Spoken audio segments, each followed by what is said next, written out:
Mazungumzo dhidi ya mswada wa kifedha wa mwaka wa 2026, nazungumzia the Finance Bill 2026, yamekuwa yakiweza kuendelea siku ya leo tarehe 18 mwezi Juni mwaka 2026. Yamekuwa moja kwa moja kwenye bunge la kitaifa, huku wabunge mbalimbali wakiweza kutoa maoni yao kuhusiana na mswada huu, pia kura zikiweza kupigwa, na pia wale ambao wamekuwa kiweza kupinga pia na wao wakiweza kusema na kutoa sababu ni kwa nini wamekuwa wakiweza kupinga mswada huu wa kifedha, na wale ambao pia vile wanaunga mkono wakiweza kutoa sababu kuu ya kwa nini wanaunga mkono mswada wa kifedha wa mwaka wa 2026.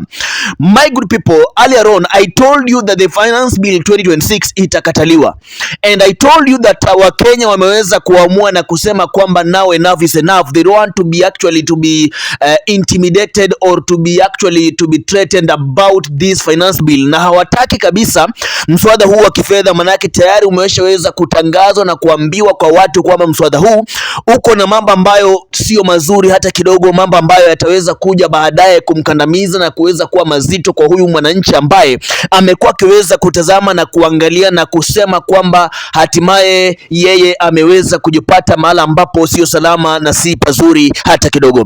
Now today one on one, katika video yetu ya siku ya leo, ningependa tuweze kuzungumza na tuambiana ukweli wa mambo ya yale ambayo amekuwa kiweza kushuhudiwa, lakini kabla sijaweza kuletea au kabla sijaweza kufahamisha au kabla sijaweza kuonyesha, ningependa sana popote pale ambapo lipo, iwapo ni mara kwanza kupata na sura hii, iwapo ni mara kwanza kupata na video hii, chukua kwanza kabisa sekunde yako moja uweze kujiunga nasi. Na kujiunga nasi, unajiunga nasi kivipi? Manake ni jambo ambalo nimekuwa nikiweza kulizungumzia kwa muda mrefu zaidi.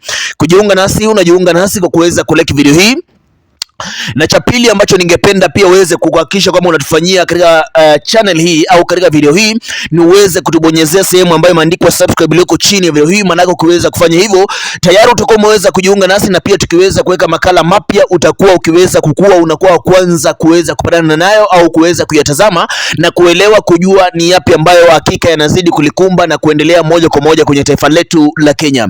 So my good people, before I say anything or before we comment or we talk about whatever is happening inside Kenya, ningependa sana uweze kujiunga nasi msamaji wangu. Asante sana na karibu tuweze kusonga sote mbele kwa pamoja. Now, mswada huu wa kifedha au Finance Bill 2026 ni mswada ambao kwa uhakika unazidi kuendelea kuleta gumzo ndani ya taifa hili.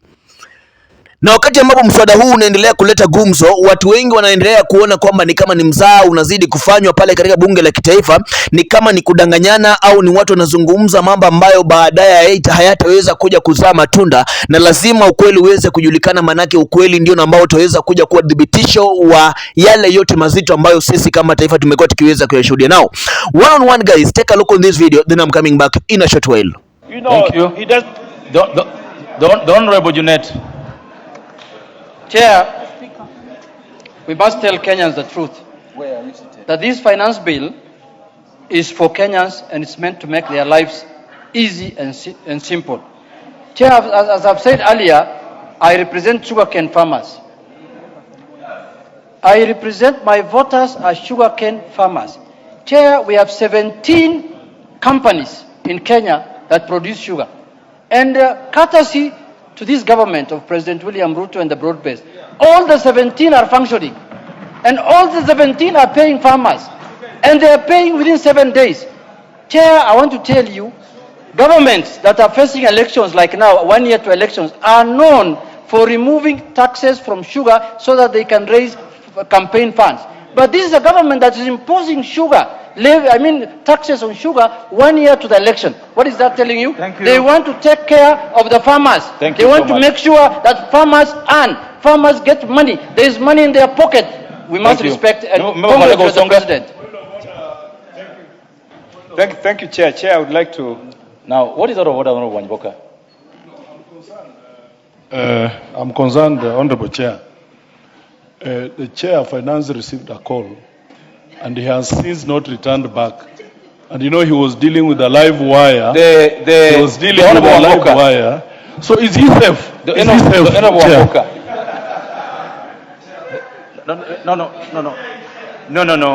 The member for Lagos Songa, order. Now Lagos Songa on his feet, he will be given a chance to contribute. Thank you, Chair. Chair, I wanted to say that this is one of the very progressive amendments that I would like to support. Chair, you know that me and you come from Siaya. We have 2 companies that are setting up, sugar manufacturing companies. And we want them to produce sugar to be sold to Kenyans, not to produce sugar and keep them in stores. Therefore, I want to thank the committee for this progressive amendment. This amendment actually is going to put money in the pockets of Kenyans, okay, and is going to create employment for millions of Kenyans across the sugar belt. Thank you. Thank you, Chair, for this opportunity. You know, Chair, by increasing the import duty or tax on imported sugar, basically we are protecting our farmers, and it's a good thing, Mr. Chair, that we protect farmers. But Mr. Speaker, it's also important to ask ourselves, what happens to the local prices of sugar?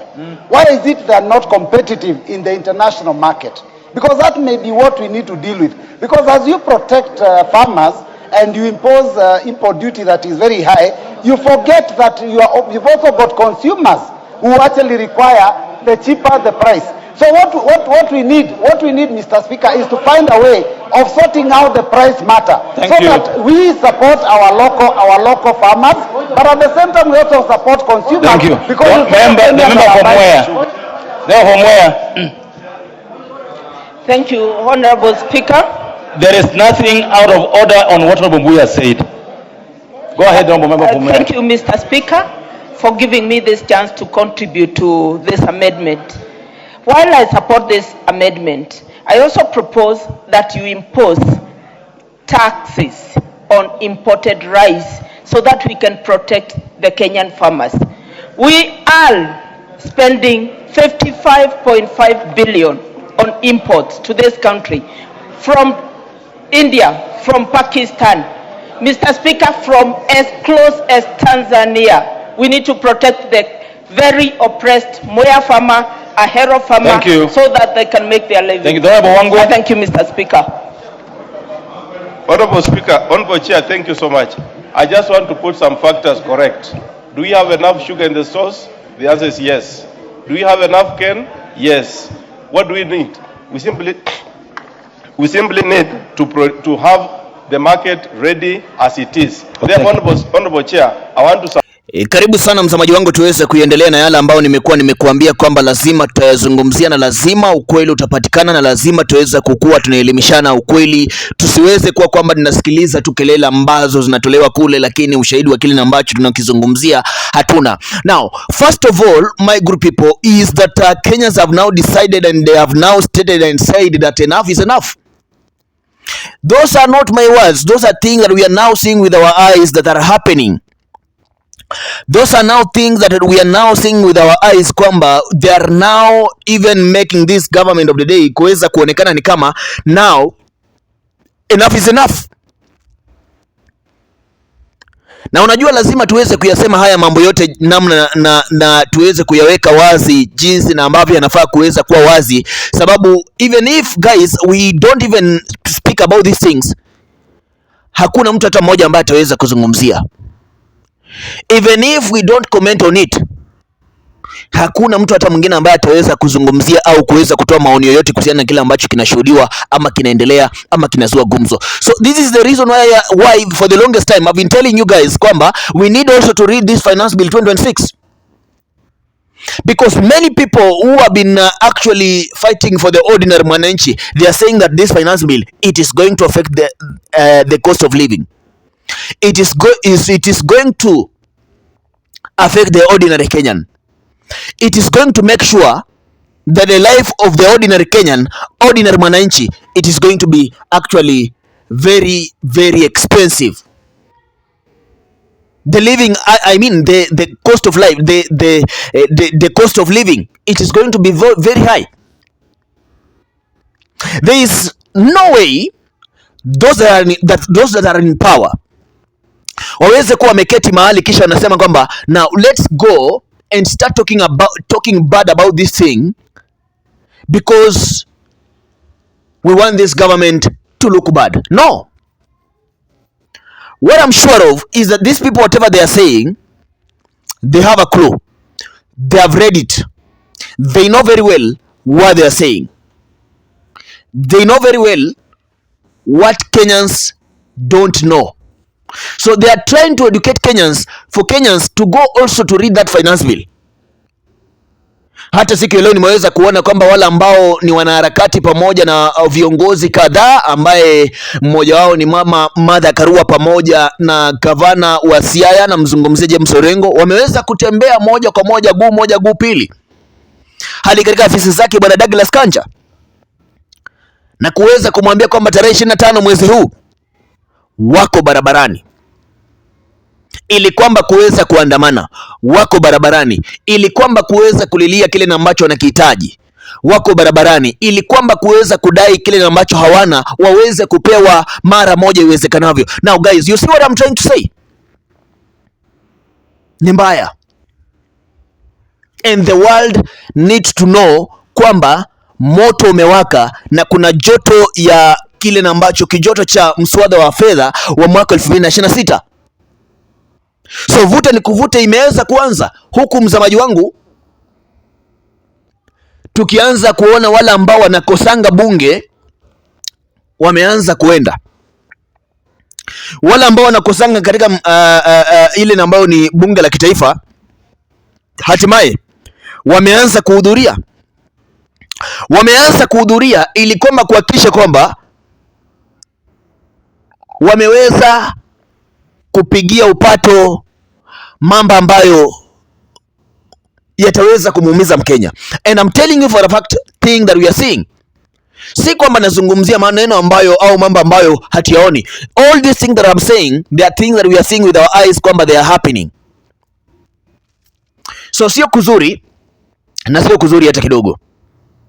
But I'm very sure now you get a clear image, a clear view that things are not good.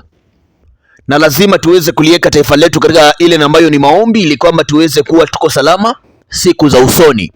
So ni hayo kwa sasa, mengi zaidi nitakuwa nikuletea, nitakuwa nikufahamisha, nitakuwa nikukuonyesha uweze angalau kujua na kuelewa ni wapi ambapo taifa liko na ni kipi ambacho kinaendelea moja kwa moja. Bye bye and please subscribe.